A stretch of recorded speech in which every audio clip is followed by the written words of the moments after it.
আমি একজন আর্মির মেজর হয়ে কিনা একটা বাচ্চা মেয়েকে বিয়ে করব, তাও আবার বাল্যবিবাহ? No way. মম, তুমি কিছুতেই তোমার প্রিয় ছাত্রীকে আমার গাড়ে চাপিয়ে দিতে পারো না। এটা আমি কোনোভাবেই মেনে নেব না। চিৎকার করে কথাগুলো বলতে বলতে পুরো বাড়ি মাথায় তুলেছে আহিয়ান। সামনেই দাঁড়িয়ে আছে আহিয়ানের মা মিসেস মাশরিফা আঞ্জুম। তিনি ছেলের দিকে অবিশ্বাস্য দৃষ্টিতে তাকিয়ে আছেন। ছেলের এমন ব্যবহারে তিনি অসন্তোষ চোখে তাকিয়ে আছেন ছেলের দিকে। মাশরুফা নিজের কালো প্রেমের চিকন চশমাটা ঠিক করতে করতে তাকালেন ছেলের দিকে। আহিয়ান শাড়ির সামনে রাখা ফুলদানিটায় জোরে লাথি মারতেই সেটা গড়িয়ে পড়ল সাদা ফ্লোরের উপর।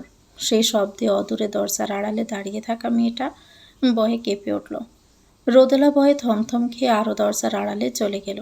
মেয়েটাকে আবসাভাবে সরে যেতে দেখে আয়ান দাঁতে দাঁত চেপে কটমটিও তাকালো সেদিকে। আহিয়ানের সব রাগের কারণে মেয়েটাই রোদেলার সাথে মাশরিফা নিজের একমাত্র ছেলের বিয়ে দিতে চাইছে। মাশরিফা রাজশাহী সরকারি বালিকা উচ্চ বিদ্যালয়ের প্রিন্সিপাল ম্যাম। রোদেলা তার স্কুলের একজন শিক্ষার্থী। রোদেলার পুরো নাম রুবাইদা জামান রোদেলা। নিজের শখের ফুলদানিটাকে এভাবে গড়িয়ে যেতে দেখে মাশরিফা আবার মারাত্মক রেগে গেলেন। মাশরিফা নিজের মুখটা গম্ভীর করে ছেলের সামনে গিয়ে দাঁড়ালেন। ছেলেকে ভালো করে পরখ করে নিয়ে তিনি মুখ খুললেন। এই মেয়েটাকে যদি বিয়ে না করো, তবে মনে রেখো নিজের মাকে আর চোখের সামনে দেখার সুযোগ পাবে না। আমি খুব বড় মুখ করে মেয়েটার দায়িত্ব নিয়েছি। এখন তুমি যদি ওকে বিয়ে না করো, তবে মেয়েটাকে ভালো রাখতে আমি এক্ষুনি মেয়েটাকে নিয়ে এক কাপড়ে বেরিয়ে যাব এই বাড়ি থেকে। মাশরিফার কথায় আহিয়ান তার বাবা হতবাক হয়ে একে অপরের দিকে তাকালেন। আহিয়ানের মাথায় রাগ যেন আরও তরতর করে বেড়ে যাচ্ছে। অতিরিক্ত রাগে আহিয়ানের শিরা উপশিরা ফুলে ফেঁপে উঠেছে। নিজের মায়ের মুখে অন্য মেয়ের জন্য এত দরদ সহ্য হলো না তার।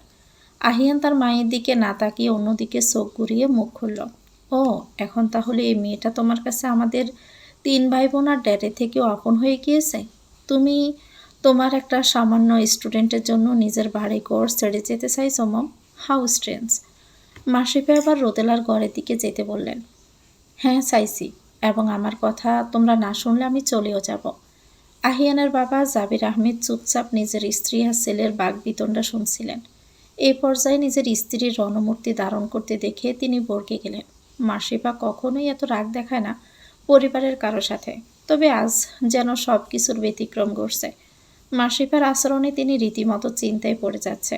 জাবির সাহেব নিজের প্রিয়তম স্ত্রীকে বুঝিয়ে বলার জন্য পিছন থেকে ডেকেও সাড়া পেলেন না। মাশরিফা ঠক ঠক করে দ্রুত পায়ে হেঁটে রোদেলার ঘরটায় চলে গেল। তারপর দরজাটা বন্ধ করার আগে মাশরিফা একটা দীর্ঘশ্বাস ছেড়ে বললেন, এই দরজা তখনই খুলবে যখন আহিয়ান রোদেলাকে বিয়ে করতে রাজি হবে। তবে সময় আজকের দিন বরাদ্দ। আর যদি সময় পেরিয়ে যায় তখন আমি নিজ থেকে এই দরজা খুলে দিব। আর যদি নিজ থেকে দরজা খুলি, তবে বেশ অপ্রত্যাশিতভাবে কিছু ঘটে যাবে। অর্থাৎ আমি রোদেলাকে নিয়ে এখান থেকে চলে যাব। এরপরে ঠাস করে দরজাটা লেগে গেল। আহিয়ান আর তার বাবা যেন জমে গেল মিসেস মাশরিফার কথায়। আহিয়ান আর তার বাবা চোখাচোখি হলো। আহিয়ান কিছু না বলে গটগট করে হেঁটে নিজের রুমে চলে যায়। জাবির ছেলের দিকে তাকিয়ে থাকার পর বদ্ধ রুমটার দিকে তাকালো, যেখানে তার স্ত্রী দরজা লাগিয়ে বসে আছে। জাবির পরিস্থিতি বেগতিক দেখে মাথা চুলকালেন। কি করবেন না করবেন ভেবে না পেয়ে জাবির তার বড় 2 কন্যাকে ফোন করলেন। আহিয়ানরা 3 ভাই বোন, 2 বোন আর আহিয়ান। 2 বোনের 2জনেই আহিয়ানের বড়। 2জনের বিয়ে হয়ে বাচ্চাও হয়ে গিয়েছে। আহিয়ানের বড় বোনের নাম অন্বেষা আহমেদ, ছোট বোনের নাম অবন্তী আহমেদ। তাদের ফোন কলে সব জানালেন মিস্টার জাবির আহমেদ। মেয়েরা সব শোনার পর জানালেন তারা এক্ষুনি আসছে রাজশাহীতে। বাবা মারা গিয়েছে 1 মাসও হয়নি। এর মধ্যে রোদেলার সৎমা রোদেলাকে 40 বছরের বুড়ো 3 বাচ্চার বাবার সাথে বিয়ে দিতে চেয়েছিল। রোদেলা এবার এসএসসি পরীক্ষার্থী। 2 মাস পরেই তার বোর্ড এক্সাম। মেয়েটার বয়স কম, সবে 17 পা দিয়েছে। এরই মধ্যে তার সৎমা টাকার লোভে পড়ে রোদেলাকে এক খারাপ লোকের হাতে তুলে দিতে নিচ্ছিল। রোদেলা যার সাথে বিয়ে ঠিক হয়েছিল, লোকটা নাকি নারী পাচারের সাথেও যুক্ত। রোদেলা খুব ভালো আর মেধাবী স্টুডেন্ট হওয়ার কারণে পুরো কলেজের পরিচিত মুখ সে। মাশরিফা আঞ্জুম রোদেলাকে বিশেষ স্নেহ করতেন। মেয়েটার মায়াবী মুখটা তাকে খুব টানত। তিনি সবসময় স্কুলে রোদেলার খোঁজ খবর রাখতেন। একদিন হুট করে মাশরিফা জানতে পারলেন রোদেলার বাবা মারা গিয়েছেন। তিনি বেশ শোকাহত হয়েছেন এ ব্যাপারে। রোদেলাকে সেদিন একটু সান্ত্বনা দেওয়ার জন্য পৌঁছে গিয়েছিলেন রোদেলাদের বাড়িতে। সেখানে যাওয়ার পর রোদেলার বাবা মৃত আসাদুজ্জামানকে দেখে মাসিফার পুরো দুনিয়া ঘুরে গিয়েছিল তার মনে হচ্ছিল কেউ তার পায়ের নিচ থেকে জমিনটুকু কেড়ে নিয়ে তাকে অতল গহ্বরে তলিয়ে দিতে চাইছে। মাসিফা আসাদুজ্জামানের লাশ দেখে মুখে আঁচল চেপে চুপচাপ সেদিন চলে এসেছিল। রোদেলার সাথে প্রথমে একবার দেখা করলেও রোদেলার বাবার লাশ দেখার পর মাসিফা আর দাঁড়ায়নি।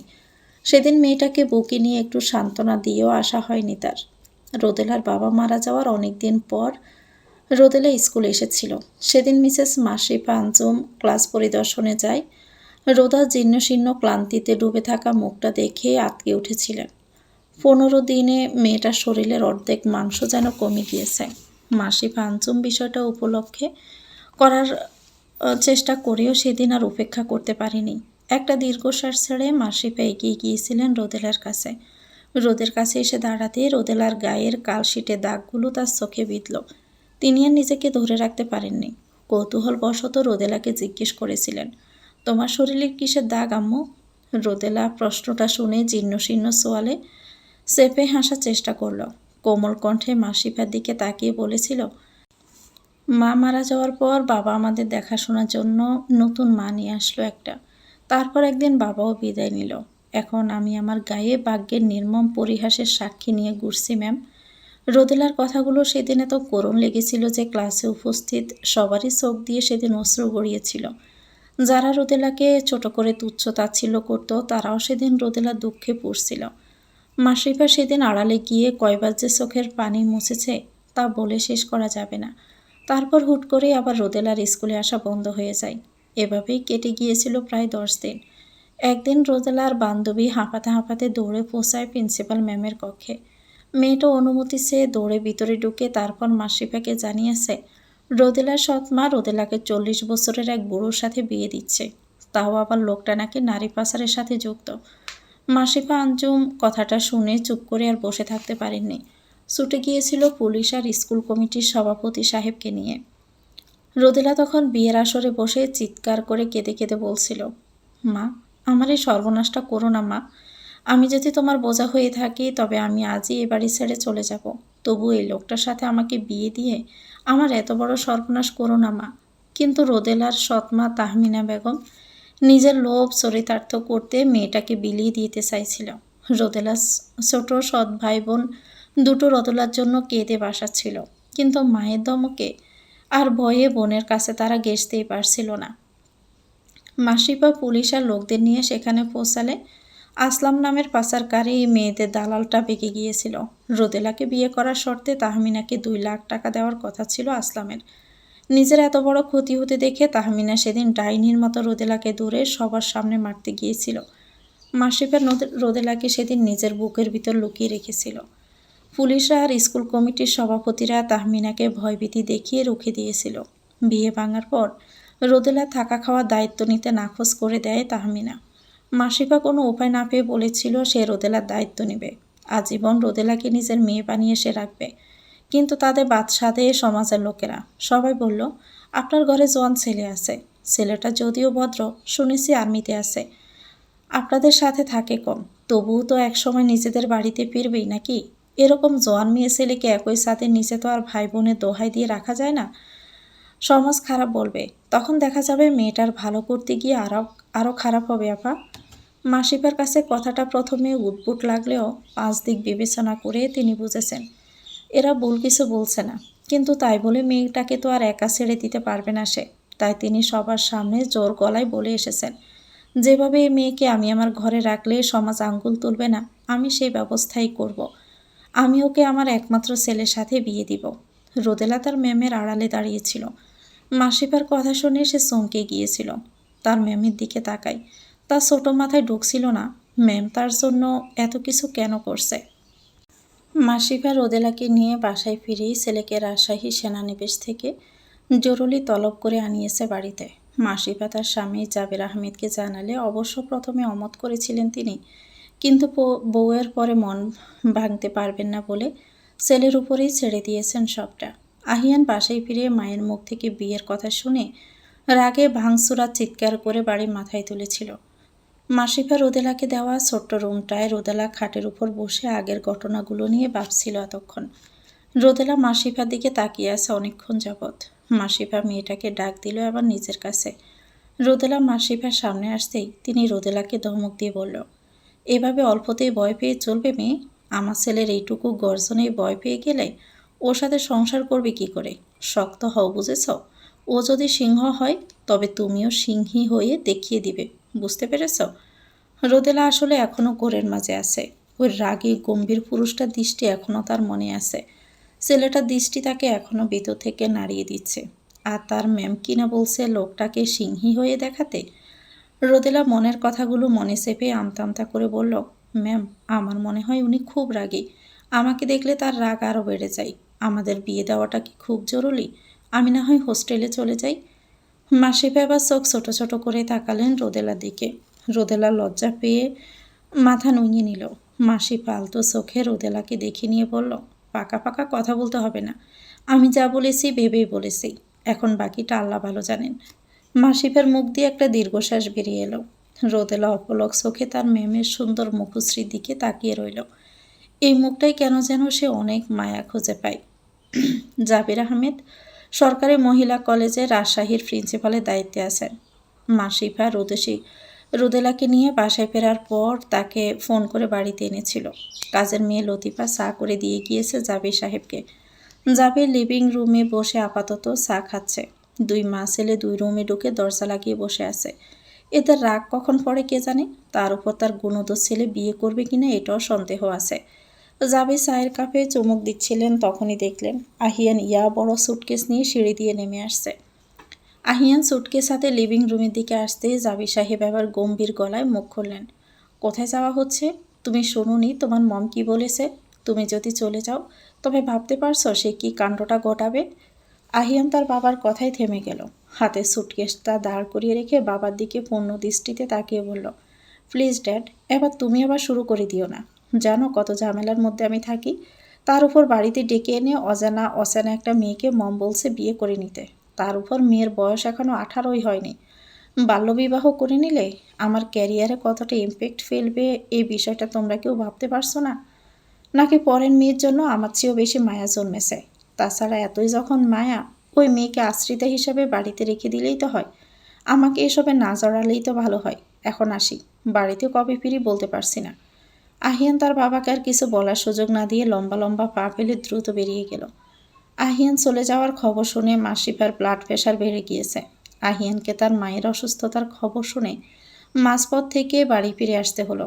আহিয়ান তার মায়ের পাশে বসে আছে, মায়ের এক হাত ধরে। রোদেলা মাথায় গোমটা টেনে কাঁপা কাঁপা হাতে মাসিফার মাথায় পানি ঢেলে দিচ্ছে। মাসিফাকে এমনভাবে পড়ে থাকতে দেখে আহিয়ানের খুব খারাপ লাগছে। এই প্রথমবার সে তার মায়ের অবাধ্য হয়েছিল, যার ফল তার চোখের সামনে। আহিয়ান তার মায়ের হাতটা টেনে তাতে উষ্ঠ শুইয়ে মুখ খুলল। পরের মেয়ের জন্য এত দরদ তোমার? এই মেয়েটাকে বিয়ে করব না বলেছি বলে তুমি প্রেশার বাড়িয়ে ফেলেছ। অথচ তোমার কিছু হয়ে গেলে আমার কি হবে সেটা কি একটাবারও চিন্তা করলে না মম? ছেলের কথায় মৃদু স্বরে মুখ খুললেন মাসিফা। মায়েরা সব সন্তানদের জন্য চিন্তা করে বাবা। এই মেয়েটার তো দুনিয়াতে কেউ নেই। তুই ওকে বিয়ে করে আমার ঘরে রেখে দে বাবা।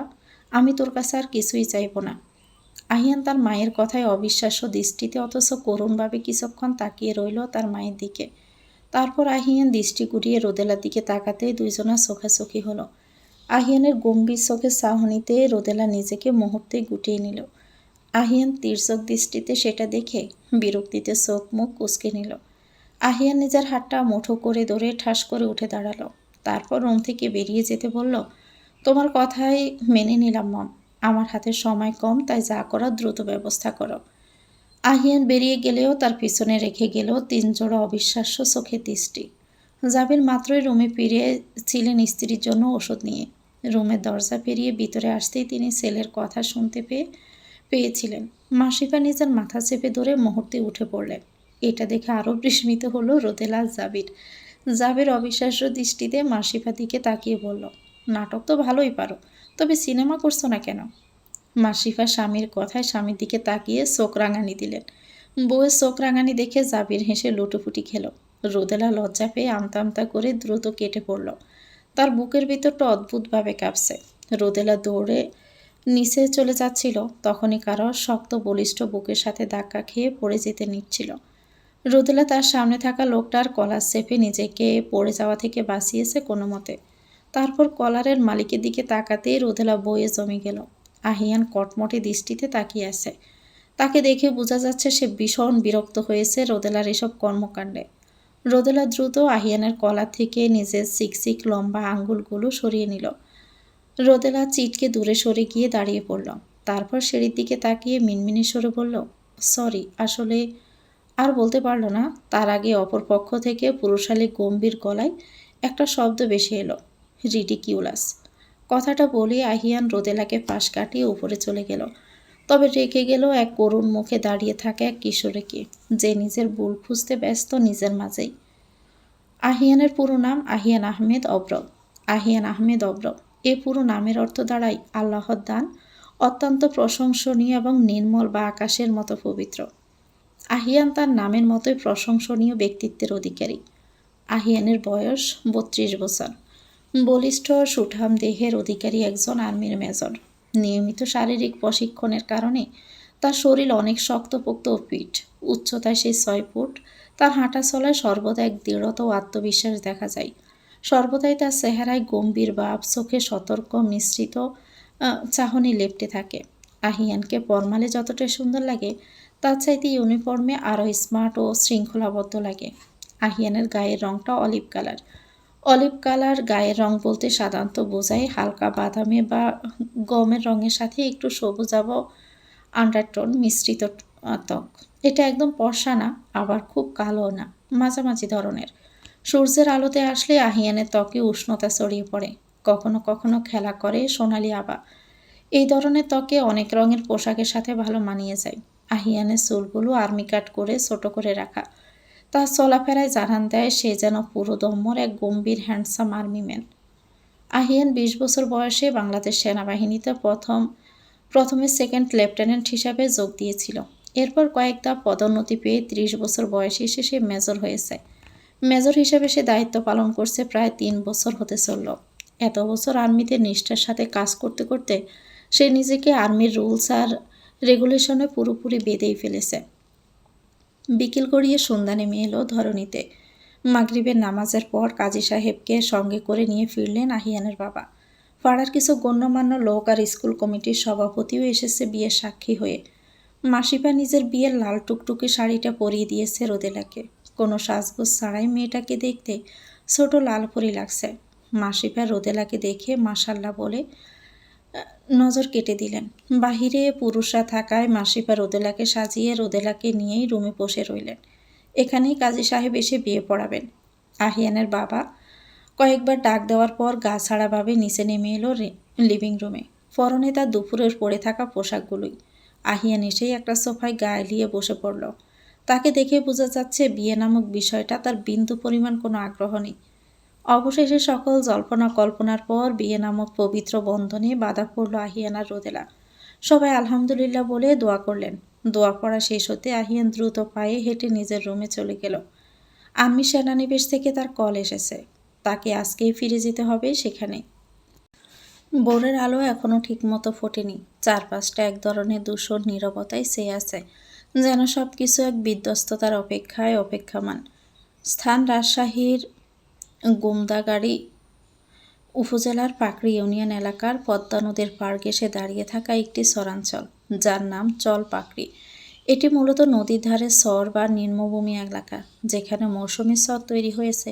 এখানে অদূরে কিছু গ্রাম ঘেঁষা বসতি চোখে পড়ছে।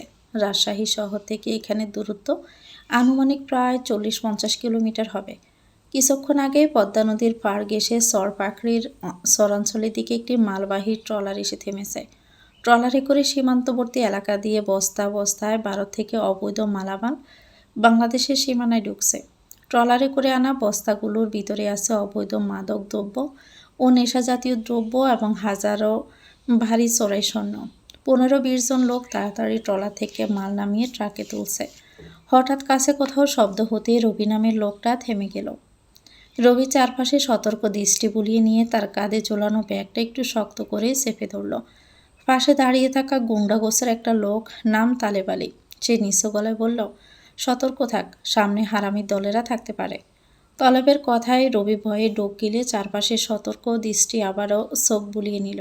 তারপর রবি আবারও মাথা নাড়িয়ে কাঁধে ঝোলানো ব্যাগগুলোকে টেনে নিয়ে যেতে লাগলো একটা ট্রাকের দিকে। রবিকে অনুসরণ করে একইভাবে আরও 15-20 জন লোক ট্রলা থেকে বস্তাগুলো কাঁধে নামিয়ে ট্রাকে তুলছে। সবার হাতেই একটা করে বন্দুক আছে। তাদের পিছনে পদ্মা নদীর পাড় ঘেঁষে মালবাহী ট্রলারটা এখনও দাঁড়িয়ে আছে। নিজের বিয়ে পড়ানো শেষ হতেই মেজর আহিয়ান অব্র জরুরি ফোন কল পেয়ে বাসা থেকে রাজশাহী সেনানিবাসে চলে গিয়েছিল। তারপর তার স্পেশাল ফোর্স নিয়ে সে চর পাকড়ি চরাঞ্চলে পৌঁছেছে। মেজর আহিয়ান অব্র তার দল প্লাটুন একে নিয়ে ধীরে ধীরে এগোতে লাগলো। কারো মুখে তেমন কোনো কথা নেই, শুধু চোখে তীক্ষ্ণ মনোযোগ। মাঝে মধ্যে তারা থেমে চারপাশ দেখছে, আবার মেজর আহিয়ান অব্রের দেওয়ার সংকেত পেয়ে এগোচ্ছে। হঠাৎ করে দূরের দিকে দ্রুত কিছু আওয়াজ শোনা গেল। মেজর আহিয়ান অব্র সবাইকে দ্রুত নিচু হয়ে অবস্থান নিতে ইশারা করলো। বাতাসে এক ধরনের চাপ ও উত্তেজনা ছড়িয়ে আছে। কিছুক্ষণ পর আহিয়ানের দেওয়া নির্দেশে এলো অগ্রসর হতে হবে সবাইকে। পদ্মার চর পাকড়ির বাতাসে এখন অদ্ভুত এক ভারী চাপ অনুভূতি ছড়িয়ে আছে। দূরে সূর্যটা ধীরে ধীরে উদয় হতে শুরু করেছে কেবল, কিন্তু তার আলো যেন আজ স্বাভাবিক উষ্ণতা ছড়াতে পারছে না। মেজর আহিয়ান অব্র হাতের ইশারায় তার দলকে দুই ভাগে ভাগ করল। এক দলকে ডান দিকে ঝোপঝাড়ের আড়ালে এগোতে নির্দেশ দিল, অন্য দলকে বাম দিক থেকে ঘেঁষে সামনের দিকে এগোতে বলল। প্রতিটি পদক্ষেপ হিসেব করে ফেলছে তারা। ক্যাপ্টেন জাহিদ জায়ান আশেপাশে নজর বুলিয়ে নিচু স্বরে ফিসফিস করে বলল, স্যার, সামনের ট্রাকটা দেখা যাচ্ছে। মেজর আহিয়ান অব্র চোখ সংকুচিত করে দূরের দিকে তাকালো। তার চোখ এদের দিকেই আগে পড়েছিল। আহিয়ান সতর্ক দৃষ্টিতে নদীর পাড় ঘেঁষে দাঁড়িয়ে থাকা ট্রাক আর তার আশেপাশে ব্যস্ত গুন্ডাগোছের লোকদের দেখে নিল। আহিয়ান তার দল প্লাটুন এর মাত্র 7 জন সদস্য নিয়ে এসেছে এই অপারেশনে, তাই একটু সতর্ক হয়ে আহিয়ান সব দেখে নিল। তালেব আলীর নেতৃত্বে থাকা গুন্ডা দলটি শেষ বস্তাগুলো ট্রাকে তুলতে ব্যস্ত। তারা তাড়াহুড়ো করছে। তালেব নিচু গলায় বলল, দ্রুত কর, বেশি সময় নেই, কেউ টের পেলে সব শেষ। রবি গাম মুছতে মুছতে কাজ চালিয়ে যাচ্ছে, কিন্তু তার হাত কাঁপছে একটু বেশি। সে ভয়ে বারবার চারপাশে তাকাচ্ছে। হঠাৎ একটা পাখির ডাকের মতো সংকেত ভেসে এলো বাতাসে। মেজর আহিয়ান অব্র সঙ্গে সঙ্গে হাত নামিয়ে দিলেন, হাতে ইশারা করলেন সবাইকে নিজেদের বিশেষ সাইনে।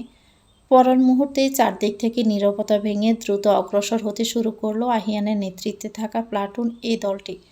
তাদের চলাচলের গতিতে ঝোপঝাড় নড়ে উঠতে লাগলো। পদ্মার স্বর তাদের পদধ্বনিতে যেন হঠাৎই জেগে উঠতে শুরু করলো। তালেব প্রথমে কিছু বুঝে ওঠার আগে আহিয়ানের দল তাকে ঘিরে ফেলল। চারপাশে তাকিয়ে চোখ বুলাতেই তালেবের চোখে আতঙ্ক ফুটে ওঠে। সে আতঙ্কিত গলায় চেঁচিয়ে বলল, বান্দির ছেলেরা এসে পড়েছে রে। কিন্তু ততক্ষণে অনেক দেরি হয়ে গেছে। চারদিক থেকে ঘিরে ফেলা হয়েছে তাদের। ট্রাকের আশেপাশের জায়গা ধীরে ধীরে নিয়ন্ত্রণে নিয়ে আসা হয়েছে। তালেবের দলের কিছু লোক দৌড়ানোর চেষ্টা করলো, কিন্তু পথ আগেই বন্ধ করা দেওয়া হয়েছিল। রবি ভয়ে স্থির হয়ে দাঁড়িয়ে রইল। স্বভাব সুলভ সে একটু বেশি ভীতু। তার চোখে ভয় আর অসহায়ত্ব একসাথে জমি আছে। মেজর আহিয়ান অব্র সামনে এগিয়ে এসে শান্ত অথচ কঠিন কণ্ঠে বললেন, সবাই হাত উপরে তোলো। কোনো ভুল হলে পরিস্থিতি খারাপ হবে বলে দিলাম। সব কটাকে এখানে গুলি করে শুইয়ে দিয়ে যাব। আহিয়ানের রাশভারী দমকানিতে চারপাশের মুহূর্তে নীরবতা নেমে এলো যেন। পদ্মার স্বর এখন আর আগের মতো নেই। সে ভোরের নীরবতাটুকু এখন বদলে গিয়ে ভিন্ন রূপ নিয়েছে। আকাশটা এতক্ষণে পুরোপুরি আলোকিত হয়ে উঠেছে। নতুন দিনের সঙ্গে সঙ্গে শুরু হতে যাচ্ছে এক নতুন অধ্যায়ের। আহিয়ানের দলের বাকি সদস্যরা এদের ধরে বেঁধে নিজেদের গাড়িতে নিয়ে তুলল। আহিয়ান এবার ক্যাপ্টেন জায়ানকে বলল, ট্রাক সেনানিবাসে নেওয়ার ব্যবস্থা করো। স্যার ডেকেছেন আমাকে, ওনার সাথে দেখা করতে যেতে হবে। আমি চলে যাচ্ছি। ক্যাপ্টেন জায়ান মেজর আহিয়ানকে সম্মান প্রদর্শন করে বিদায় জানালো। আহিয়ান একটা জিপ গাড়িতে সবার আগে আগে রওনা হলো রাজশাহী সেনানিবাসে যাওয়ার জন্য। মাসিফা সকালে উঠে আহিয়ানের ঘরে রোদেলাকে ডাকতে গিয়েছিল, কিন্তু দরজায় শব্দ করার আগে তিনি দেখলেন দরজা খোলা। মাসিফা রোদেলাকে ডাক দিতে রোদেলা নিজের গায়ে থাকা বিয়ের শাড়িটা কোনো রকমে খুলে যাওয়া থেকে আটকিয়ে দরজা মেলে দিল। রোদেলা অভ্যাসবশত মাসিফাকে দেখা মাত্রই সালাম দিল, আসসালামু আলাইকুম ম্যাম। মাসিফা প্রথমে সালাম নিয়ে রোদেলাকে পাশ কাটিয়ে রুমে ঢুকে পড়ল। রোদেলা কাসুমাসু করে নিজের শাড়িটা সামলে তার নতুন শাশুড়ির পিছু পিছু আসতে লাগলো। মাসিফা পুরো রুমটায় চোখ বুলিয়ে থেমে যেতেই রোদেলা অসচেতনতায় শাশুড়ির পিঠের সাথে ধাক্কা খেল। রোদেলার কপাল মাসিফার পিঠে গিয়ে লেগেছে। মাসিফা উচ্চতায় 5 ফুট 7 ইঞ্চি হবে। মহিলার গায়ের রং দপদপে ফর্সা, দেখতে একদম আধুনিক গোছের মহিলা। চেহারায় তার সব সময় আত্মবিশ্বাস ফুটে থাকে। গম্ভীরমুখী স্বভাবের হলেও তিনি শিক্ষার্থীদের বেশ স্নেহ করে। রোদেলার মনে হয় আহিয়ান তার মায়ের হুবহু ফটোকপি। এর লম্বা চওড়া মহিলার কাছে 5 ফুট 3 ইঞ্চি উচ্চতার রোদেলা একটা সুনোপুটুই বটে। রোদেলা কপাল চেপে একটু দূরে সরে গিয়ে আস্তে করে বলল, সরি ম্যাম, আসলে। মাসিফা আবারও রোদেলার ম্যাম সম্বোধনে বেশ বিরক্ত হলো। সে রোদেলাকে আর কথা বলতে না দিয়ে হাতের ইশারায় থামিয়ে দিল। রোদেলার অর্ধেক খুলে যাওয়া শাড়ির দিকে তাকিয়ে তিনি গম্ভীর হয়ে বললেন, ম্যাম ডাক শোনার জন্য নিশ্চয়ই ঘটা করে তোমাকে আমার ছেলের বউ করিনি। এইবারই শেষ। এরপরে যেন ম্যাম ডাক আর না শুনি। হয় মম, নয়তো মা ডাকতে পারো। রোদেলা তার শাশুড়ির কথায় তড়িৎ গতিতে মাথা তুলে তাকালো। মাসিফার মায়ামাখা অথচ গম্ভীর মুখখানায় তাকিয়ে রোদেলার সামনে মাথা নাড়ালো কেবল। মানে সে বুঝতে পেরেছে। মাসিফা আবার রোদেলাকে উদ্দেশ্য করে বলল, আহিয়ান কাল এই ঘরে ফিরেনি। রোদেলা আহিয়ানের নাম শুনে আবার মাথা তুলে তাকালো তার শাশুড়ির দিকে। রোদেলার চোখে বেশি উঠল গতকালের ঘটনা। আহিয়ানের চোখের কঠিন হুমকি মিশ্রিত চাহনিগুলো। বিয়ে করবে না বলে কি করেছিল সব একে একে বেশি উঠল রোদেলার চোখে। রোদেলার জড়তায় নিজের খোলা শাড়িটার একটা অংশ শক্ত করে মুঠো করে ধরল। গতকাল আহিয়ানের সাথে রোদেলার বিয়ের পর তাদের আর সামনাসামনি দেখা হয়নি। রোদেলা আবার মাথা নিচু করে দুপাশে মাথা নাড়িয়ে বলল, উনি আসেনি মা। রোদেলার কথায় মাসিফার গম্ভীর মুখশ্রীটা সাথে সাথে চিন্তিত হয়ে পড়ল। অথচ মা সম্বোধনটা শুনে কোথাও যেন তিনি খুব শান্তি পেলেন। মাসিফা রোদেলাকে বলল, যাও ফ্রেশ হয়ে আসো, আমি তোমার কাপড় লতিফাকে দিয়ে পাঠিয়ে দিচ্ছি। রোদেলা মাসিফার কথায় সম্মতি জানিয়ে মাথা নাড়তেই মাসিফা বেরিয়ে গেলেন। তারপর তিনি লতিফাকে দিয়ে সারসেট নতুন 3 পিস আর একটা জলপাই রঙা শাড়ি পাঠালো উপরে। রোদেলা সবুজ রঙের একটা 3 পিস নিয়ে ওয়াশরুমে ঢুকলো গোসল করতে। রোদেলাকে মাসিফা গতকাল আহিয়ান বাসা থেকে চলে যাওয়ার পর আহিয়ানের রুমে দিয়ে এসেছিল। ছেলে যে বাড়ি ছেড়ে সেনানিবাসে চলে গিয়েছে এটা সে সকালে জেনেছে। সে ভেবেছিল আহিয়ান হয়তো বাহিরে গিয়েছে। মাসিফা অযথা বাড়ি মাথায় তুলবে দেখে মিস্টার জাবির আহমেদ তাকে গতকাল কিছুই জানায়নি। মাসিফা গতকাল ছেলের কথা জিজ্ঞেস করলে জাবির বলেছিল, তোমার ছেলে বাহিরে গিয়েছে, চলে আসবে রাতেই, চিন্তা করো না। স্বামীর কথা মাসিফা তখন বিশ্বাস করে নিয়েছিল। ভেবেছিল হয়তো ছেলেটা তার উপর রাগ করে কোথাও গিয়েছে, আবার রাতেই ফিরে আসবে। কিন্তু সকালে সত্যি কথাটা শোনার পর তার খুব খারাপ লাগছে। তার ছেলে এভাবে হুট করে তাকে না জানিয়ে ক্যাম্পে চলে যাবে, বিষয়টা সে ভাবতে পারেনি। এখন তার মনে হচ্ছে সে তার ছেলের সাথে এই বিয়েটা নিয়ে একটু বেশি বাড়াবাড়ি করে ফেলেছিল। ছেলেটাকে আর কয়টা দিন সময় দিলেই বোধহয় ভালো হতো। রোদেলার লিভিং রুমে সবার সামনে মাথা নিচু করে চুপচাপ বসে আছে। তার সামনেই বসে আছে আহিয়ানের বড় 2 বোন আর আহিয়ানের নানি আপিয়া খানম। তাদের থেকে একটু দূরে বসে আছে আহিয়ানের 2 দুলাভাই। আহিয়ানের বড় বোন অন্বেষা আহিয়ানের চেয়ে 3 বছরের বড়। তার 1 মেয়ে 1 ছেলে। ছেলের নাম আজদান চৌধুরী অন্ত। ছেলেটা ক্লাস 5-এ পড়ে। মেয়েটার নাম অনন্যা চৌধুরী। মেয়েটার বয়স 6 বছর। মেয়েটা ক্লাস 1-এ পড়ে। অবন্তী আহিয়ানের চেয়ে 1 বছরের বড়। অবন্তীর 1 ছেলে, বয়স 3 বছর। ছেলের নাম জাফিন আরশাদ জয়। বাচ্চা 3টাও তাদের নতুন মামিকে চোখ বড় বড় করে দেখছে। অন্বেষা আর অবন্তী মায়ের সাথে রাগ দেখাবে বলে আসলেও তাদের সেই সাহসে আর কুলায়নি। প্রথমত তাদের 3 ভাই বোনের কেউই কখনো তাদের মায়ের মুখের উপর কথা বলেনি। তার উপর রোদেলাকে দেখে তাদের রাগ এমনিতেই গলে পানি হয়ে গিয়েছে। রোদেলার সুন্দর স্নিগ্ধ মুখশ্রীতে বিরাজমান মায়া তাদের অন্তরকে জড়িয়ে দিয়েছে। মাসিফা মেয়েটার পরিস্থিতির কথা সবাইকে বুঝিয়ে বলেছে। মাসিফার মা আপিয়া খানম বেশ বুদ্ধিমতী মহিলা। তিনিও পরিস্থিতি বুঝে নাতনিদের সব বুঝিয়ে বলেছে। আপিয়ার নাত বউকে বেশ পছন্দ হয়েছে। আহিয়ানের বড় দুলাভাই আয়মান চৌধুরীও নিজের স্ত্রীকে বুঝিয়েছে। অবন্তীর স্বামী জুনাইদ আরশাদেরও তো ছোট শালার বউকে বেশ পছন্দ হয়েছে। সে বারবার তার বউকে বলে যাচ্ছে, তোমার ভাইয়ের ভাগ্য ভালো, বুড়ো বয়সে এমন কচি সুন্দরী বউ পেয়েছে, আর তোমরা রেগে আছো। তোমার ভাইয়ের 7 কপালের ভাগ্য যে এমন একটা বউ পেয়েছে। আহিয়ানের বড় দুলাভাইও সম্মতি জানিয়ে বলল, ভুল বলেনি জুনাইদ। মেজর জেনারেল রাফতান রশিদের অফিস কার্যালয়ের কক্ষে প্রবেশের সময় আহিয়ানের সাথে মেজর সায়ান শিবলি দেখা হয়। শিবলি মেজর আহিয়ান অব্রকে দেখে ফাঁস কাটিয়ে তির্যক বিদ্রুপ হাসি মাখা ছুড়ে দিয়ে বেরিয়ে যায়। আহিয়ান তাও দেখে না দেখার মতো মেজর জেনারেলের কক্ষে হাজির হয়। আহিয়ান প্রথমেই সম্মান প্রদর্শন করে সোজা হয়ে দাঁড়িয়ে থাকলো। আহিয়ানের মুখভঙ্গি গম্ভীর। তার মুখ দেখে কিছু আন্দাজ করার কোনো উপায় নেই। আহিয়ান এবার রাশভারী আওয়াজে মুখ খুলল। আমাকে ডেকে পাঠিয়েছিলেন স্যার? কোনো জরুরি বিষয় কি? মেজর জেনারেল রাপ্তান রশিদ আহিয়ানের কথায় আবার কিছুটা গম্ভীর হয়ে মুখ খুললেন। আমি ভাবতে পারিনি তোমার মন মানসিকতা এতটা নিচু। তুমি একটা কিশোরী মেয়েকে বিয়ে করে নিলে। বাল্যবিবাহ আইনত দণ্ডনীয় অপরাধ। তা কি তুমি জানতে না? তবে কেন একজন আর্মির মেজর হয়েও এত বড় একটা অন্যায় করে বসলে? আমি তো আমার মেয়ে রামিসাকে তোমার সাথে বিয়ে দিতে চেয়েছিলাম, আর তুমি তা প্রত্যাখ্যান করে একটা ছোট মেয়েকে বিয়ে করে নিলে। কি যোগ্যতা আছে ওর? রামিসা ওর চেয়ে তোমার জন্য 1000 গুণ উপযুক্ত ছিল। আহিয়ান তাসাদ মেজর জেনারেলের কথায় মাথা নিচু করে নিল। Sorry sir, it's all my fault, but আমাকে বাধ্য হয়ে এমন সিদ্ধান্ত নিতে হয়েছে। আশা করি আপনি বিষয়টা বুঝতে পারবেন। তাছাড়া লেফটেন্যান্ট রামিসা রশিদের সাথে আমার বিয়ের প্রস্তাব ফিরিয়ে দেওয়ার মাধ্যমে তাকে ছোট করা আমার কোনো উদ্দেশ্য ছিল না। আমি মূলত এসব বিয়ে নামক ঝামেলায় কখনোই জড়াতে চাইনি, তবে পরিস্থিতির শিকার হয়ে বিয়ে করতে বাধ্য হয়েছি। আশা করি কাজের ক্ষেত্রে আমার পার্সোনাল লাইফ টেনে আমার কর্তব্য আর নিষ্ঠাকে আঙ্গুলে তুলবেন না। রাপ্তান রশিদ বরাবরই আহিয়ানকে বেশ স্নেহ করতেন, কিন্তু কর্তব্যপরায়ণ আর নিষ্ঠা দেখে আহিয়ানের মতো এরকম তীক্ষ্ণ কৌশলের অধিকারী আর্মি মেজর অন্তত দেশের সার্বভৌমত্বের জন্য সবচেয়ে বড় আশীর্বাদ।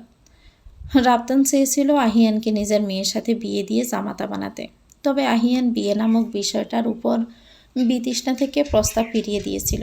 এখন আহিয়ানের বিয়ের খবর শুনে তিনি এ কারণেই আরও বেশি চটেছে।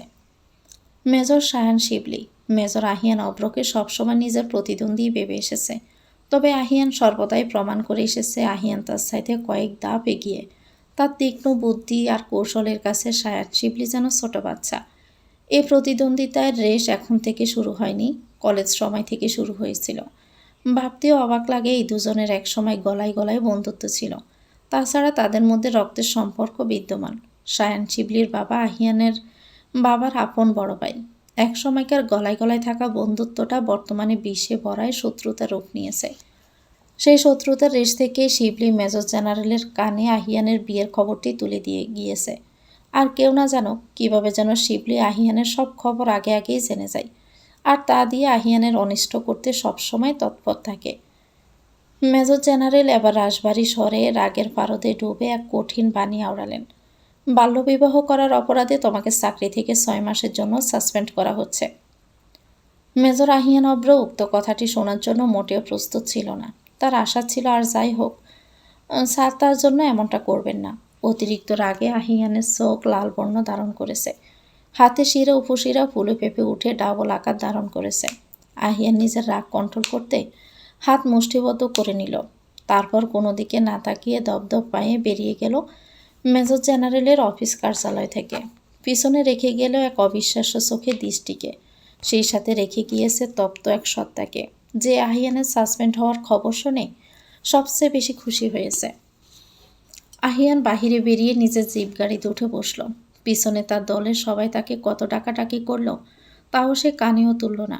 আহিয়ান তাড়াতাড়ি জিপ চালিয়ে রাজশাহী সেনানিবাস ত্যাগ করতে লাগলো। তার সাথে সেই রাগের পারও তরতর করে বাড়তে থাকলো বিয়ে করে রেখে আসা মেয়েটির উপরে। আহিয়ান তার নিজের বাসায় ফিরবে না বলেও রাত 2টায় বাসায় ফিরল। তখন পুরো বাড়ির সবাই ঘুমে বিভোর। তার কাছে বাড়ির এক্সট্রা চাবি আছে।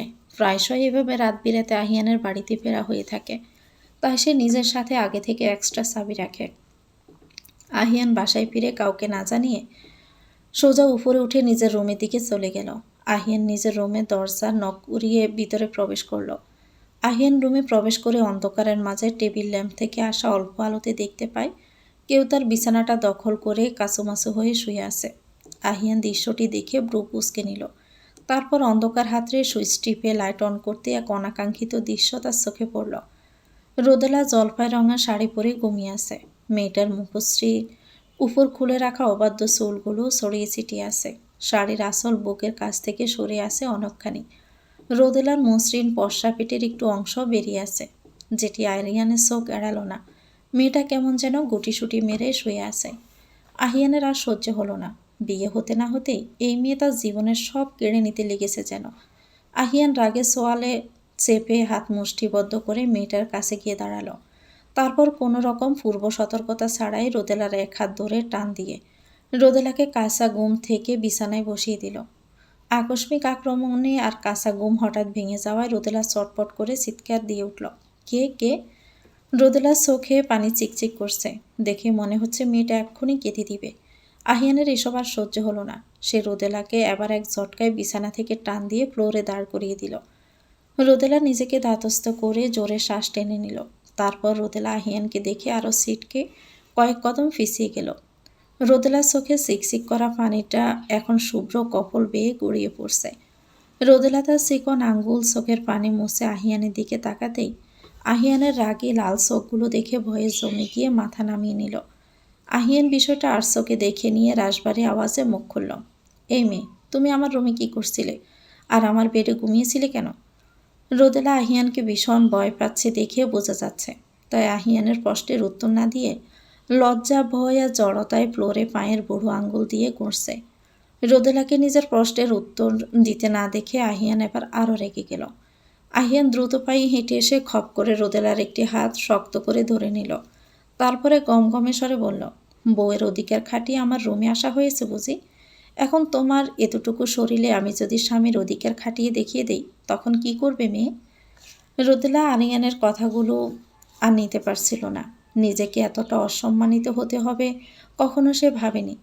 রোদেলার বুকে যেন জ্বর উঠেছে। রোদেলা সাহস করে আহিয়ানের হাতের মুঠোয় রাখা নিজের হাতটা মসৃয়ে উঠতে আহিয়ান কড়া চোখে চোখ রাঙানি এক ঝাড়া মেরে রোদেলার হাতটা ছেড়ে দিল।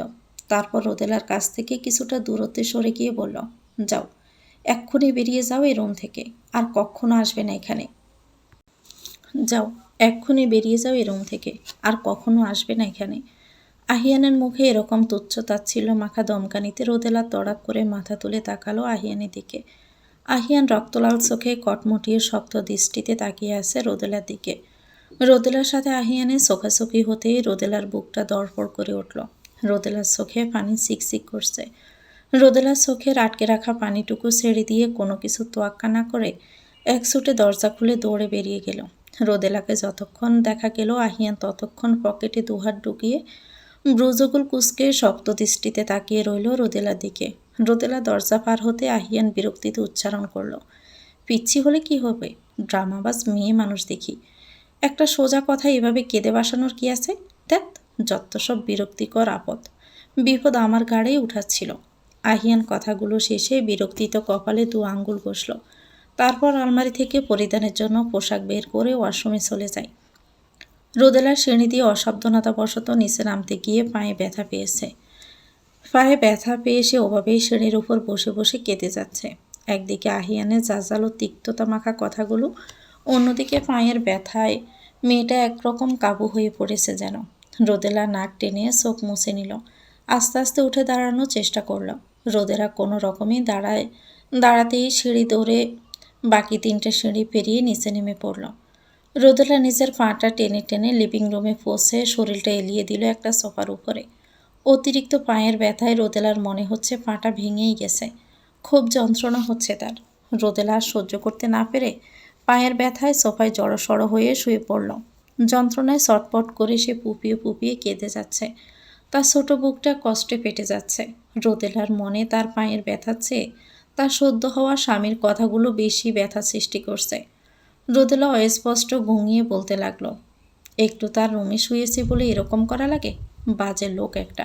আমার শাশুড়ি মা আমাকে ওই রুমে থাকতে বলেছিল বলেই তো ছিলাম নাকি? নয়তো ওই খাম্বা মার্কা বদমেজাজি মেজর এর রুমে আমার ঘুমাতে বইয়েই গেছে।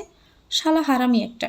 আমার মতো সহজ সরল বউ পেয়ে রাগ দেখিস তোর অভিশাপ দিলাম, তুই হালি হালি বাচ্চার বাপ হবি। তোর আন্ডা বাচ্চারা তোর জীবন ফুরিয়ে সারখার করে দিবে। দেখিস খাটাস বেটা।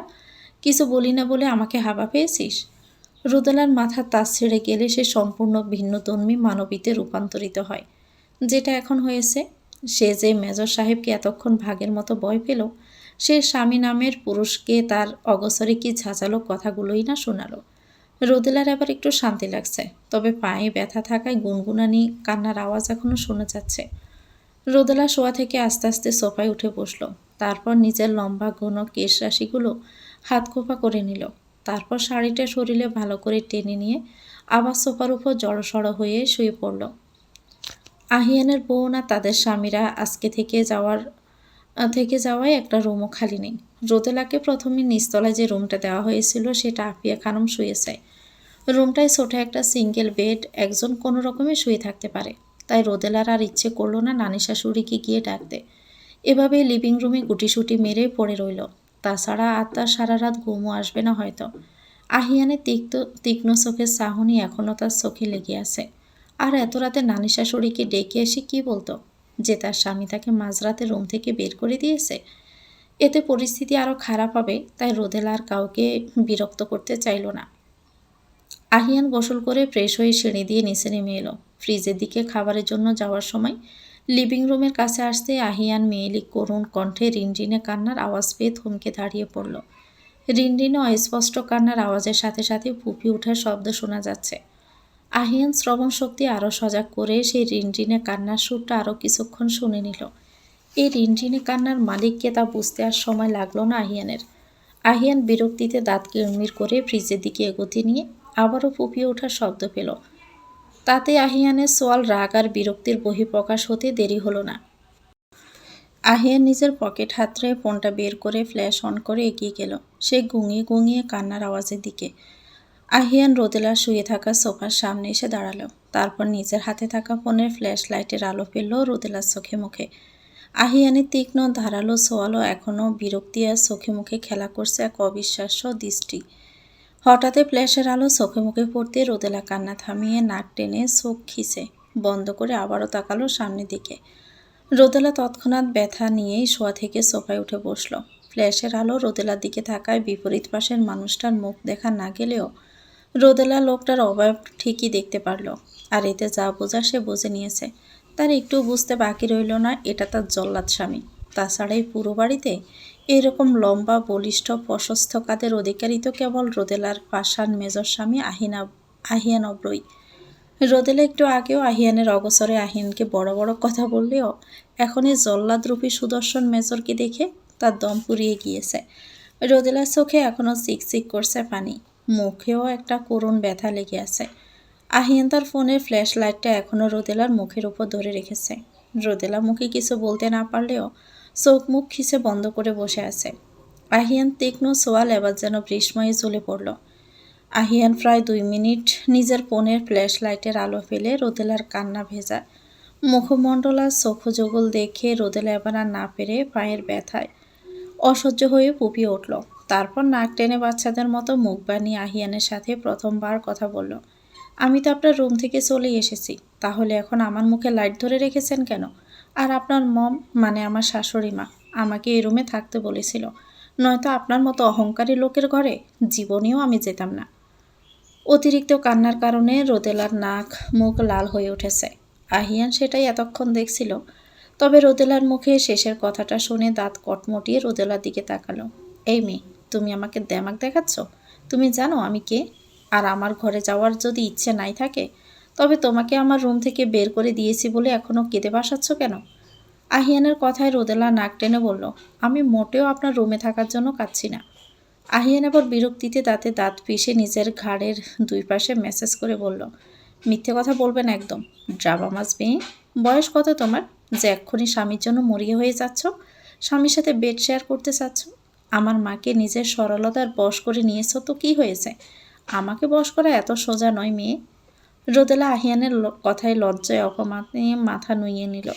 যাও একটু সাহস দেখিয়েছিল এই লোকটার মুখের কথায় তাও বন্ধ হয়ে গিয়েছে।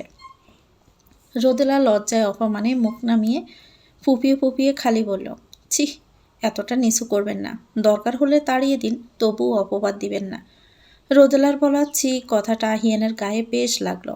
সেই সাথে মনে পড়ে গেল আজকে এই মেয়ের জন্য তাকে অপমানিত হতে হয়েছিল, তাকে সাসপেন্ড হতে হয়েছে 6 মাসের জন্য। আহিয়ানের দমিয়ে রাখা রাগটা এবার তড়াক করে বেড়ে গেল। আহিয়ান রোদেলাকে এক হাতে থাবা দিয়ে টেনে দাঁড় করিয়ে দিল। হঠাৎ আক্রমণে রোদেলা ব্যথা পাওয়া পায়ে আরও ব্যথা পেতেই দরপড়িয়ে উঠল। আহ, ব্যথা! রোদেলা ব্যথা পেয়ে ফুপিয়ে নাক টানতে আহিয়ান রোদেলার কাছাকাছি থাকাতে অসাবধানতায় পানির মতো সর্দি কিছুটা ছিটকে আহিয়ানের শার্টের উপর ঠিক বুকের কাছে গিয়ে পড়ল। ব্যাস, এতে আহিয়ান নাক মুখ ছিটকে রোদেলাকে এক হাতে ধাক্কা দিয়ে আবারও সোফায় বসিয়ে দিল। ঘটনা কী ঘটেছে ব্যাপারটা বুঝতে রোদেলা তার শাড়ির আসলে নাক মুছতে মুছতে লজ্জায় আর চোখে তাকাতেই দেখল আহিয়ান অতিরিক্ত রাগে তার হাত মুষ্টিবদ্ধ করে তার দিকে তাকিয়ে পড়ছে। আহিয়ানের এরকম রাগী গম্ভীর রূপ দেখে রোদেলা ভয়ে আরও জোরে কেঁদে দিল। আমাকে মারবেন না প্লিজ, আমি শার্ট পরিষ্কার করে দিব কালকে, তবুও এভাবে আর তাকাবেন না প্লিজ। আপনাকে দেখেই এই দেখেন আমার বা চোখটা কেমন লাফাচ্ছে। আহিয়ানের আর সহ্য হলো না, সে রোদেলাকে এক ঝটকায় নিজের কোলে তুলে নিল। রোদেলা আহিয়ানের কোলে হাত পা ছড়িয়ে চিৎকার করতে লাগলো, সত্যি বলছি আপনার কাছে আমি আর আসবো না, আপনাকে আর বিরক্ত করব না, তবু আমাকে ছাদ থেকে ফেলে দিবেন না। রোদেলার উল্টাপাল্টা আহাজারিতে আহিয়ানের মাথা ফেটে যাচ্ছে। গতকাল ভোর রাতে মিশনে থাকায় সে গতকাল একটু ঘুমাতে পারেনি। আজকে সারাটা দিনও শরীরটাকে বিছানার সাথে এক করতে পারেনি। তার উপরে মেয়ের এসব কথাবার্তা আর সহ্য হচ্ছে না তার। আহিয়ানের সত্যি সত্যি মনে হলো এটাকে ছাদে নিয়ে ছড়ে ফেলে দিলেই বোধ হয় সবচেয়ে বেশি ভালো হতো। আহিয়ানকে তার ৩২ বছরের জীবনে এই প্রথম এত ভোগান্তিতে পড়তে হলো। এর চেয়ে আর্মিতে ঢোকার পর কঠিন কঠিন ট্রেনিংগুলো তার কাছে হাজার গুণ সহজ মনে হয়েছে। সাদে কি আর এতকাল মেয়ে জাতি থেকে দূরে ছিল সে? কয়েক ঘন্টায় তার চরম শিক্ষা হয়ে গেছে। রোদেলা কাছুমাছু করে আহিয়ানের নেভি ব্লু কালারের শার্টটার কলার চেপে ধরল শক্ত করে। আহিয়ান নিজের রুমে ঢুকে রোদেলাকে নিয়ে ওয়াশরুমের দিকে পা বাড়াতে নিলে রোদেলা ভয়ে চিৎকার করে আহিয়ানের শার্টের হাতা খামচে ধরে কেঁদে দিয়ে বলল, প্লিজ প্লিজ আমাকে পানিতে চোবাবেন না প্লিজ। আহিয়ান এবার বিরক্ত হয়ে রোদেলার দিকে চোখ রাঙানি দিয়ে তাকালো। রোদেলা আহিয়ানের রক্তিম চোখগুলো এতটা কাছ থেকে দেখে ভয়ে জমে গিয়ে সাথে সাথে চোখ খিচে বন্ধ করে নিল।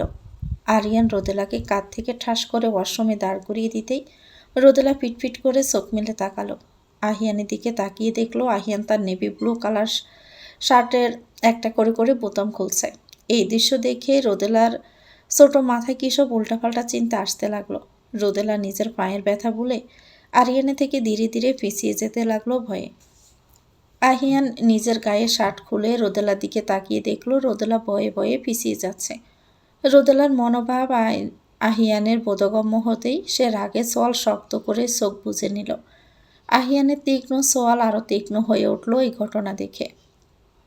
আহিয়ান দাঁত দিয়ে ঠোঁট কামড়ে মনে মনে আওড়ালো, এই মেয়ে কীভাবে কি তাকে? এই মেজর আহিয়ান অভ্রস চরিত্র কি এতটাই ঠনকো? আহিয়ান বিরক্তিতে নিজের বলিষ্ঠ হাতে শার্টটা ফ্লোরে ছড়ে ফেলল। তারপর গমগমে আওয়াজে মুখ খুলল, তোমার এইটুকুনি শরীরে আমি সম্মোহিত হব? সিরিয়াসলি? তাহলে তুমি আহিয়ান অভ্রস সম্পর্কে এখনও কিছুই জানো না, নাদান মেয়ে। আমার শার্টটা জলদি ধুয়ে পরিষ্কার করে দাও। তুমি যেহেতু নষ্ট করেছ তুমি ধুয়ে দিবে, আর আমি সময়ের কাজ সময়ে সারতেই পছন্দ করি। আগামীকাল বলে কোনো শব্দ নেই আমার কাছে। আহিয়ান রোদেলার দিকে আদেশ ছড়ে দিয়ে গটগট করে ওয়াশরুমের বাহিরে বেরিয়ে গেল। আহিয়ানের কথায় লজ্জা পেয়ে চোখ নামিয়ে নিয়েছিল রোদেলা। অতিরিক্ত ভয়ে যে সে কী সব ভেবে বসেছিল, এসব ভাবতেই তার মাটির নিচে এখন চলে যেতে মন চাচ্ছে। রোদেলা মনে মনে বিড়বিড় করল, লোকটা একটু না অতি চালাক। রোদেলা নিজের পায়ের ব্যথা নিয়ে আহিয়ানের শার্ট ধুয়ে দিল। রোদেলা ধোয়া শার্টটা হাতে নিয়ে নিজের পাটা টেনে টেনে হেঁটে বেরিয়ে দেখল আহিয়ান বিছানায় উপর হয়ে শুয়ে আছে। আহিয়ানের পরনে শুধু একটা প্যান্ট, শার্ট রোদেলাকে ধুতে দিয়ে সে এভাবেই এসে শুয়ে পড়েছিল। আহিয়ানের বলিষ্ঠ পেশিবহুল শরীরে অলিভ কালার গায়ের রংটা বেশ মানিয়েছে। রোদেলার কিশোরী মনে হঠাৎই ভালো লেগা চেয়ে গেল। তবে তার মনটা বেশি কিছু ভাবার আগেই অপর পাশ থেকে এক রাশবাড়ি আওয়াজ এলো। এভাবে দাঁড়িয়ে ড্যাব ড্যাব করে আমাকে গিলে না খেয়ে হাতের শার্টটা বেলকুনিতে মেলে দিয়ে আসা হোক। আহিয়ানের কথায় রোদেলা দ্রুত চোখ নামিয়ে দৌড়ে চলে গেল বেলকুনিতে। বেলকুনির দরজা খোলাই ছিল। রোদেলার এত লজ্জা লাগলো যে সে শার্ট দড়িতে মেলে দেওয়ার পরও বেলকুনি থেকে রুমে আসা সাহস করতে পারছে না। রোদেলা মনে মনে আওড়ালো, সাদে কি আর একে ডেঞ্জারাস মেজর বলি আমি? একটু তাকিয়েছি বলে কি এমন হয়েছে? নিজের স্বামীর দিকে তাকাবো না? ইতর পুরুষ কোথাকার, উপর হয়ে পড়ে থেকেও আমাকে শাসানি দিল। মানেটা কি? পিছনেও কি অদৃশ্য চোখ নিয়ে ঘুরে নাকি লোকটা? রোদেলার এসব আজবগি চিন্তার ভাবনার মাঝে আহিয়ানের কণ্ঠে রাশবারে আওয়াজ ভেসে এলো, এই মেয়ে তাড়াতাড়ি রুমে এসো, নয়তো শেওড়া গাছের পেট নিয়ে এসে ঘাড় মটকে দিবে। আহিয়ানের কথাটা শেষ হতে না হতেই দুইতলা বিল্ডিংয়ের করিডোর ঘেঁষে দাঁড়িয়ে থাকা কদম গাছটার একটা ডাল মড়মড় করে ঠাস করে ভেঙে পড়ল। আহিয়ানের কথাগুলো বলার পরপরই হঠাৎ পূর্ব সংকেতবিহীন গাছের ডালটা ভেঙে পড়তেই রোদেলা ভয় পেয়ে চিৎকার দিয়ে এক দৌড়ে বেলকুনি থেকে আহিয়ানের রুমে এসে পড়ল। রোদেলা ভয় পেয়ে দৌড়েই বিছানায় আহিয়ানের পায়ের কাছে গিয়ে বসে পড়ল। রোদেলার এখনও ভয়ে অস্বাভাবিকভাবে কাঁপছে। আহিয়ান রোদেলা চিৎকার শুনে শুয়া থেকে বিরক্তিতে দুই কান চেপে ধরল। আহিয়ান রোদেলার দিকে না তাকিয়ে তখনও বিছানায় উপুড় হয়ে শুয়ে আছে। কিছুক্ষণ বাদে আহিয়ান নিজের পায়ের পাতায় কোমল স্পর্শ আর উষ্ণতা খুঁজে পেয়ে মাথা তুলে এক পলক পিছনে ঘুরে দেখল রোদেলা ভয়ে কাসুমাসু হয়ে তার পায়ের কাছে বিড়াল ছাড়ার মতো বসে আছে। আহিয়ান তা লক্ষ্য করে বিরক্তিতে নাক মুখ কুঁচকে শোয়া থেকে উঠে বসল। আহিয়ান উঠে বসার সময় তার পায়ের পাতা আবারও রোদেলার তুলতুলে উরুতে গিয়ে ধাক্কা খেল। আহিয়ান তার পায়ের তলায় কেমন যেন একটা উষ্ণতা অনুভব করল। আহিয়ানের মনে হলো এরকম উষ্ণতা তার আগে কখনো সে অনুভব করেনি। রোদেলা আহিয়ানকে উঠে বসতে দেখে নিজেকে কিছুটা গুটিয়ে নিয়ে পেছনে সরে গেল।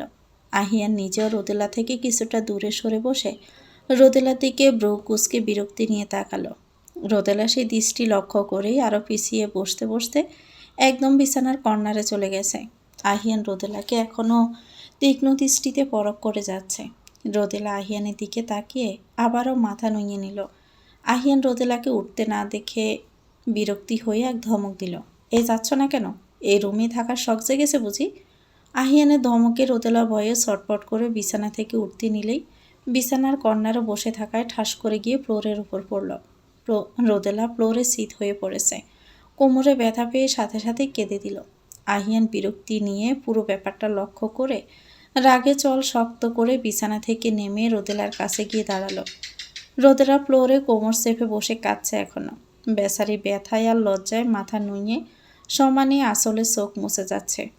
আহিয়ান রোদেলার সামনে দাঁড়িয়ে কিছুক্ষণ ব্রু কুচকে পরখ করলো মেয়েটাকে। রোদেলা নাক টেনে চোখের পানি মুছে তাকালো আহিয়ানের দিকে। আহিয়ান নিজের ঘাড়ে দুই পাশে মেসেজ করতে করতে তাকালো রোদেলার পোলা পোলা গায়ের দিকে। আহিয়ান এক পলক রোদেলার কান্না মাখা মুখখানি দেখে গলা খাকড়ি দিয়ে রোদেলার কোমরের দিকে ইশারা করে বলল, এই ছোট শরীরটা নিয়ে এত লাফালাফি করো কেন মেয়ে? এখন যে উল্টে পড়লে?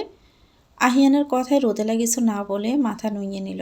আহিয়ান এটা দেখে বিরক্তিতে মুখ কুচকে বলল, ধ্যাত, মুখে কোনো কথা নেই নাকি? উঠো আর যাও এই রুম থেকে। রোদেলা আহিয়ানের দমকানিতে নিজেকে আরও গুটিয়ে নিয়ে নিজের কোমর চেপে মৃদুস্বরে বলল, উঠতে পারছি না তো, একটু ধরুন না। রোদেলার কথায় আহিয়ান বিরক্তিতে ঠোঁট বাঁকালো, যেন খুব বড় কিছু আশা করে ফেলেছে রোদেলা তার থেকে। আহিয়ান দাঁড়িয়ে আছে নির্লিপ্তভাবে। রোদেলা তাই নিজের বেডের কর্নারে হাত চেপে কোমরটা ধরে কোনো রকম উঠে দাঁড়ালো। আহিয়ান তার জিব্বায় গাল ঠেলে পকেটে দু হাত ধরে রোদেলার উঠে দাঁড়ানোটা দেখল। রোদেলা উঠে দাঁড়াতে আহিয়ান রোদেলাকে পা থেকে মাথা পর্যন্ত খুঁটিয়ে খুঁটিয়ে দেখে বলল, বয়স কত? হঠাৎ এরকম প্রশ্নে রোদেলা ভড়কে গিয়ে মাথা নিচু করে বলল, মানে? রোদেলা পুনরায় জানতে চাওয়ায় আহিয়ান বিরক্ত হলো। সে বিরক্তিতে চসূচক শব্দ উচ্চারণ করল। তার এক কথা দুইবার বলার অভ্যেস নেই, তাই কিছু না বলে আহিয়ান রোদেলার সামনে থেকে ঘুরে দাঁড়িয়ে নিজের বেডে গিয়ে ঠাস করে শুয়ে পড়ল। রোদেলা আহিয়ানকে এভাবে প্রস্থান করতে দেখে অপমানিত বোধ করল।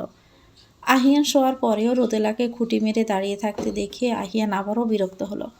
কয়েক মিনিট পর আহিয়ান বিছানায় শোয়ার মধ্যে নড়ে চড়ে মাথা কাত করে তাকালো রোদেলার দিকে। এবার আহিয়ানের রাগ মিশ্রিত গমগমে দন্নিতে কেঁপে উঠল পুরো ঘর। এখনও দাঁড়িয়ে আসো? বিদায় হচ্ছ না কেন এই ঘর থেকে? রোদেলা তড়াক করে চোখ খুলল। আহিয়ানের গম্ভীর রাগে পুষতে থাকা মুখটা দেখে তারও ভীষণ রাগ হলো। তবে নিজের রাগ অভিমানটা নিজের ভিতর রেখে চুপচাপ মাথা নুইয়ে নিচে নেমে গেল রোদেলা। রোদেলার প্রস্থানের পর আহিয়ান ঘুমাবার চেষ্টা করেও ঘুমাতে পারছে না। আহিয়ান এবার বিরক্ত হয়ে সিঁড়ি বেয়ে নিচে নেমে এলো। ড্রয়িং রুমের লাইট অন করতে দেখলো রোদেলা তার শাড়ির আঁচল দিয়ে মুখ ডেকে সোফার কোনায় পা তুলে বসে আছে। রোদেলার হাবভাব দেখে বোঝা যাচ্ছে মেয়েটা ভীষণ ভয় পেয়ে আছে। আহিয়ান বিরক্তিতে নাক মুখ কুঁচকাল। আহিয়ান নিচের একটা রুমের দরজায় কয়েকবার ডাকাডাকি করতে আহিয়ানের নানুমণি বের হলো। আহিয়ানকে ফিরে এসেছে তা তিনি জানতেন না। নাতনিকে দেখে তিনি বিস্ময়ের চোখ ছোট করে দেখতে দেখতে বললেন, এ কি ভাই, তুই কখন আসলি? শুনলাম রাগ করে চলে গিয়েছিলি। আহিয়ান নিজের গায়ে থাকা সাদা স্লিভলেস গেঞ্জিটা গলার দিকে টানতে টানতে বলল, কাজ ছিল তাই চলে গিয়েছিলাম। ও নানুমণি শুনো। আপিয়া নিজের চশমা ঠেলে দৃষ্টি আরও পরিষ্কার করে নিয়ে বলল, হ্যাঁ বল। আহিয়ান লিভিং রুমে বসে থাকা রোদেলার দিকে দৃষ্টি তাক করে বলল, ওই যে মেয়েটা, ওকে দয়া করে নিজের সাথে নিয়ে রাখো তোমরা। আমার রুমে ওকে কেউ পাঠাবে না আর। আহিয়ান কথাটা বলেই চলে যাচ্ছিল, তখনই আপিয়া খানম বললেন, কিন্তু ও তো তোর বউ, তোর ঘরে যাবে না তো থাকবে কোথায়? আহিয়ানার নানি শাশুড়ির কথা রোদেলার কানে পৌঁছাতেই সে সোফা থেকে উঠে আস্তে আস্তে আপিয়ার কাছ ঘেঁষে দাঁড়িয়েছিল। আহিয়ান বউ কথাটা শুনে বিরক্তিতে রাগে তাকালো রোদেলার দিকে। রোদেলার চোখে এখন পানি। আহিয়ান এই পানিটা দেখে আবার যেন অধিক বিরক্ত হয়ে জাজালো গলায় বলল, এ বউ বউ করে আমার সব কিছু আবার ধ্বংসের দ্বারে। এ বউ শব্দটা আর আমি শুনতে চাই না নানুমণি। মমের এই মেয়েকে ছেলের বউ করার স্বাদ জেগেছিল, সেটা আমি পূরণ করেছি তো। এখন আমাকে আপাতত নিজের মতো করে থাকতে দাও তোমরা। আর হ্যাঁ, বুলো এই মেয়েকে আমার নিজের আশেপাশে আমি দেখতে চাই না। আহিয়ান কথাগুলো বলে গটগট পায়ে দাম্ভিক ভঙ্গিমায় উপরে নিজের রুমে চলে গেল। আপিয়া কি বলবেন কিছুই ভেবে পেলেন না। তার নাত বউটার মাঝে তো কোনো সমস্যা নেই, খালি যায় একটু বয়সটা কম। বর্তমান যুগের আধুনিক মেয়েদের মতো খুব চালাক স্বভাবে না হলেও বেশ নম্র ভদ্র রোদেলা। আপিয়া দীর্ঘশ্বাস ছেড়ে রোদেলাকে বুকে টেনে নিয়ে চোখের পানি মুছে দিল। রোদেলা আহিয়ানের কথাগুলো শুনে সামনে নাক টেনে কাঁদছিল। তার চোখ মুছে যাচ্ছিল। কান্না লুকানোর বৃথা চেষ্টা করেও রোদেলা ধরা পড়ে গেল আপিয়ার কাছে।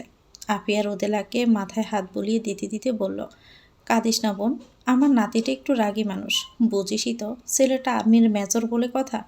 ওসব রুলস ফুলসের ভিতরে চলতে চলতে একটু কাঠখোট্টা হয়ে পড়েছে। চিন্তা করিস না, এবার তোর মতো মিষ্টি বউয়ের মুখ দেখতে দেখতে দেখবি সব তেতো থেকে মিষ্টি হয়ে যাবে। রোদেলা জানে আপিয়া যা বলছে তা এত সহজ নয়। মেজর সাহেব তাকে দুই চোখে সহ্য করতে পারে না। রোদেলার মনে হয় এর থেকে তার সৎমা ঢের ভালো ছিল। যদিও ওই মহিলাটা মারত, তবে মেজর সাহেব এখনও তার গায়ে হাত তোলেনি। হাত তোলার অবশ্য প্রয়োজন নেই। মুখের কথাতেই তো রোদেলার বুকটা এপড় ওপড় হয়ে যায়। রোদেলা সব কিছু জেনেও চোখ মুছে একটা মলিন হাসি দিল। যদিও হাসিটা মিথ্যে ছিল, তবুও এ রাতে সে আর ঝামেলা বাড়াতে না দিয়ে আপিয়া বেগমের বুক থেকে মাথা তুলে বলল, ও নানু, এবার চলো তো, খুব ঘুম পেয়েছে চোখে। তোমার জল্লাদ নাতি আমাকে ঘুমাতে না দিয়ে তার শার্ট ধোয়াইছে। আপিয়া রোদেলার কথায় ভ্রু কুঁচকে বলল, সে কি রে, এত রাতে শার্ট ধোয়ানোর প্রয়োজন পড়ল কেন? রোদেলা লজ্জিত হয়ে নিজের কর্মকাণ্ড খুলে বলল। আপিয়া সব শুনে হেসে লুটুপুটি খেলো এই বয়সে। তিনি রোদেলার একটা হাত ধরে রুমের ভিতর নিয়ে যেতে যেতে বলল, আমার নাতিটা দেখি আসলেই ডেঞ্জারাস। একটা শার্ট ধোয়াতে তোকে কাঁধে করে দোতলায় তুলে নিয়ে গেল। রোদেলা আপিয়ার কথা বলার ধরন বুঝে লজ্জায় মাথা নুইয়ে বলল, হুম। সকাল 9টা। ব্রেকফাস্ট করতে সবাই টেবিলে হাজির হয়ে জানতে পারলো আহিয়ান কাল রাতে বাড়ি ফিরে এসেছে। আহিয়ান এখন অবশ্য বাড়িতে নেই, সে সকাল সকাল কোথাও বেরিয়েছে। মাসিফা মায়ের মুখে রাতের সব ঘটনা শুনেছে। আহিয়ানের এসব ছন্নছাড়া ভাব তার পছন্দ হচ্ছে না। সে ঠিক করেছে ছেলে ফিরলে সে ছেলের সাথে এ বিষয়ে কথা বলবেন। জাবির সাহেব সোফায় বসে আছে। রোদেলা চায়ের কাপ নিয়ে শ্বশুরের সামনে দাঁড়ালো। জাবির পেপার থেকে চোখ তুলে এক পলক দেখলো সামনের ছোটোখাটো মেয়েটাকে। মুখে কিছু না বলে আবারও পেপারে মনোনিবেশ করতে নিলে রোদেলা আস্তে ধীরে বলল, আপনার চা বাবা। মেয়েলির ইঞ্জিনের কণ্ঠে বাবা ডাকটা ভিতর থেকে নাড়িয়ে দিল জাবির আহমেদকে। তিনি মায়াভরা চোখে তাকালো নিজের পুত্রবধূর দিকে। জাবিরের মুখে না চাইতেও এক সিলতে হাসি ফুটল। তিনি হাত বাড়িয়ে চায়ের কাপ নিয়ে রোদেলার মাথায় স্নেহের হাত বুলিয়ে দিয়ে বললেন, সুখী হও মা। রোদেলার চোখ খুশিতে চিকচিক করে উঠল।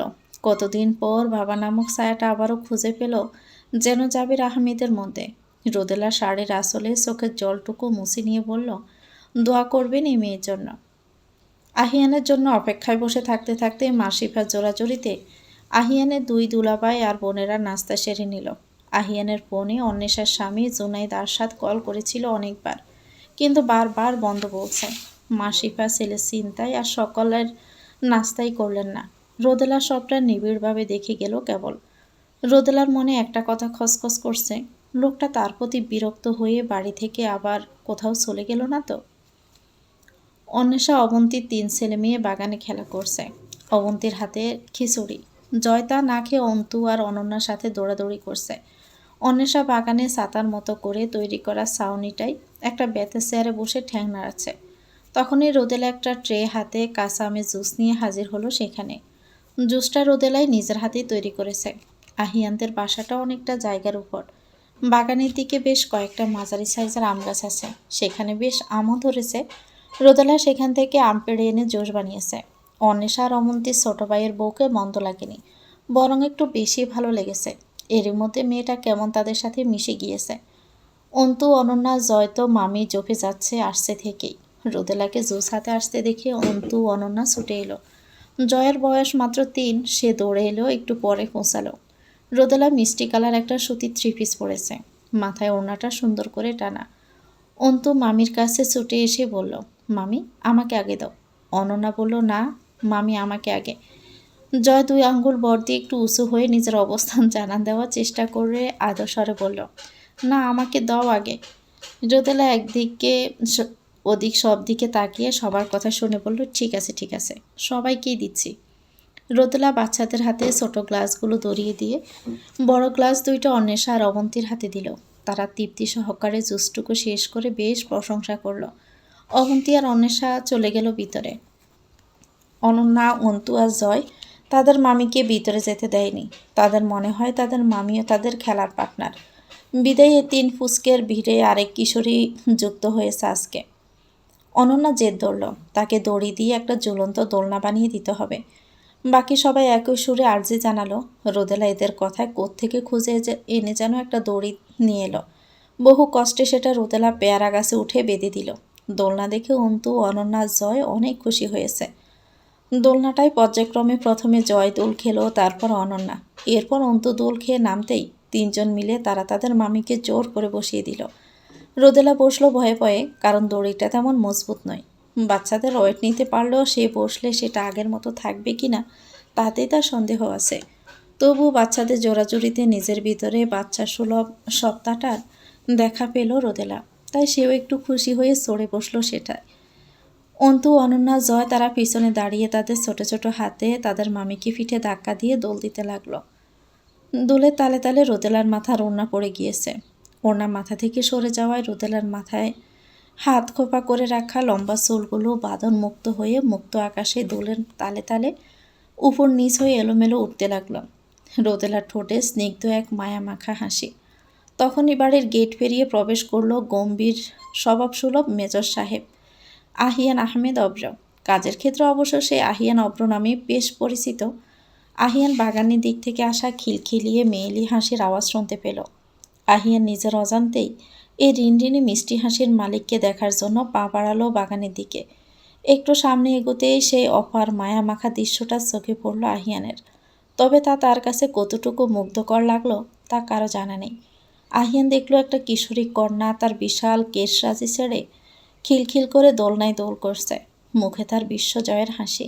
পিছনে ছোট ছোট 3টা ছেলে মেয়ে তাদের ছোট ছোট হাতে সেই কিশোরীকে মুক্ত হাওয়ায় দোল খেতে বল প্রয়োগ করে সামনের দিকে ঠেলে দিচ্ছে।